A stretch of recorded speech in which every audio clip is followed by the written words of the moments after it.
themselves and do all the typing themselves and feel like they made the product themselves and engraved it themselves. It's a whole new I like area of personalization there. They're personalizing it, they're making it, and then they can press the green button on the laser to send the job.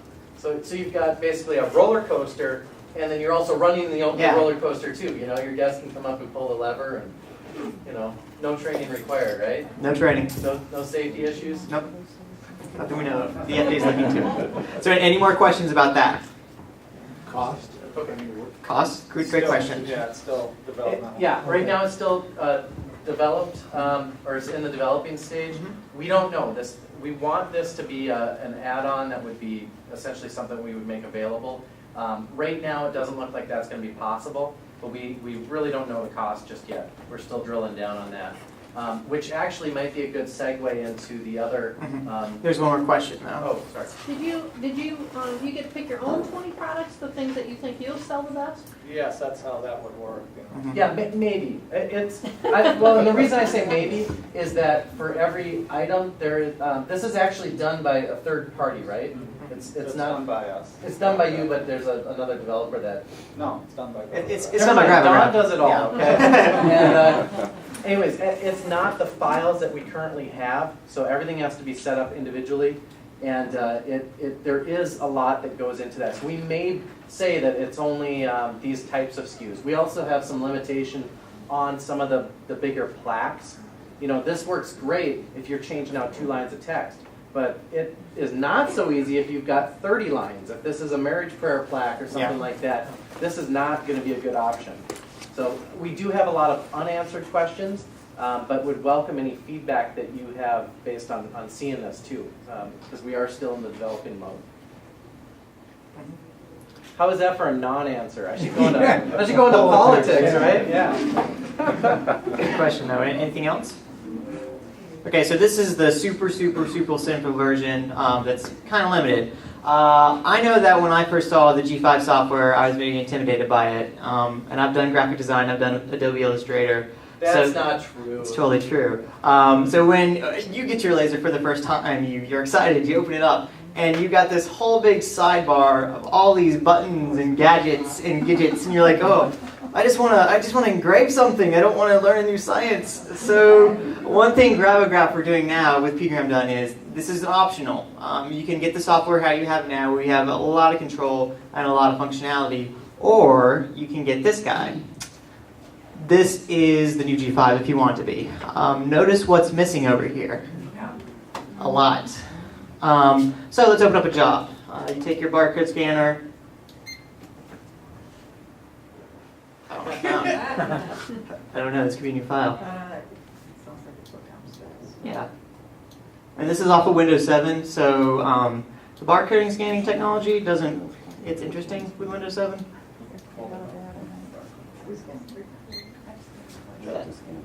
No, I don't want to. Okay, so basically with this software, you'd scan your job just like you did before, but all of this is now gone. So all you have to do is double click, type your text. And you'll see as soon as you double click, then your text options appear at the top. So if you want to choose a new font, or if you want to italicize, you still have that functionality. And then there's just 2 zoom tools at the very top to zoom in, and then the other one is to send it to the laser. So it keeps it very simple. If you have employees that aren't technically there with the laser or feel comfortable with it, this might be an option, and you can toggle from this software to the other very easily. So you have all the icons for one employee and no icons for the other employees. So you're using everyone in the store, and the laser's constantly working. Yeah, so if you want to, you still have your text options here. You can change your font here. You can change your font size here. You can change your alignment, whether you want it right aligned or left aligned or centered and all that. Or you can just take that off. But it's a lot less scary to look at, because all you're dealing now with is clicking into the engravable area and figuring out which font you want, and then you just click the laser button and you're lasering away. On this screen might look intimidating for those of you who don't have a laser, but all you're doing is clicking the run button on this screen, as all the settings are preset Those boxes. Thank you. What boxes do we check? That's the first three. So questions about this software? Yes, sir. What if you want to add a symbol to it? Want to add a symbol to it? That's a great question. You can. You can? You cannot. You cannot. No, the symbols are very, well, you can go to modify, Yeah, all your drop downs are live. and you can do shapes and all that. You can add the symbols, but you would have to add them in the full version of the software. Mhm. See, what you have is before you open up, you're going to either open it up in full version Oh, okay. or the cut down version without any icons. Each one would be a duplicate of each other. And you can still add symbols if you want to. You go to modify and symbols, but it's a little bit, there's nothing over here to distract you from that. So can you change that? I mean, it looks like that's centered, that happy birthday is centered. So can I move Can it? you move that? Yes, I can. Oh, okay. So that's another, would you want this to be movable or would you want it to be stagnant? That's a question that we would have for you. Say stagnant. Stagnant. Would you like it not to move? Yes. Yes, you'd like it not to move? Okay.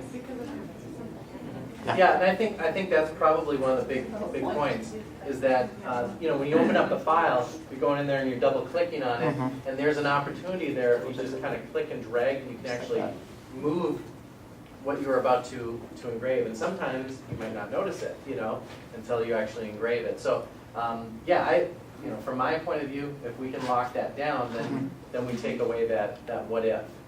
And again, with this, what's really unique about, or what's good about this is that we're not reinventing the wheel here. This is actually taking everything that we're already doing, but we're limiting the options again and locking things down.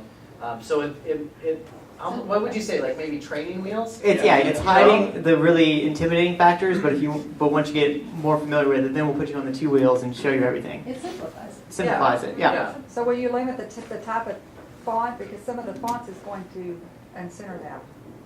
True, yeah. So would it be limited on? If so you it could would get to a font remain that was centered, set? yeah, we would deal with that, yes. Yeah, it's not an issue. I don't see an undo button on there. Yeah. That's a good point, Paul. Good question, yeah. Undo is our friend. Yeah, we need to have an undo button on there. Yeah. So maybe add up a couple more buttons. But if you've noticed what I've been doing, the Control Z button still works great. Actually, the only thing you would really want to undo is the text. You use backspace or delete. Well, that's, Yeah. Especially if this can't move, all you can change would be just the text then. And so then backspacing and all that would be the simple thing to do. So you wouldn't necessarily need an undo button. But thank you for bringing that up, yes. Any other questions? Yes, way in the back. So will this work with currently all the scanned items? Yes, these are the same jobs. Nothing will be limited. What's the price on it then? There's some more? It's For you or for everyone else? For anyone. Great, I don't know yet. Yeah, it's still, we're still developing it, and we're taking feedback, so we can. You don't have any idea? Well, I'll tell you Not yet, no. what it is. The touch screen, when we started drilling down the price, that's expensive. We've got to figure out if that's going to be an option that we'll be able to do. This is something that Don brought to us a week or two ago. Yeah. So we haven't gotten that far yet. Right now, what it's doing is not reinventing the wheel. So we are hoping, Don, that it's Cheaper. yeah, it's something we can go with. So. But on that touch screen, you wouldn't necessarily, they were saying before, you wouldn't necessarily have to do it on the touch screen. No, absolutely not. It could work on any normal PC that, as long as it could run G5, it's fine. You wouldn't even need G5 on there. TagMe is a much simpler version, and it takes up less memory requirements, so your computer could be not as spiffy. We use them on mini laptops as well, and they're not super fast, they're not super robust at all, but it works fine. Yes? So it does automatic power settings? Pardon? Does it do automatically adjust the power settings? It adjusts the power settings based on the templates that are already saved as a pgrammed files, yes. Which one? Just like now. Right now, when you Yeah. open up a file, the power settings are all preset. Which software are you talking about? Are you talking about this software or the TagMe? This one here? Yeah, this is the exact same job that you would normally pull up without any restrictions. So all the power settings are still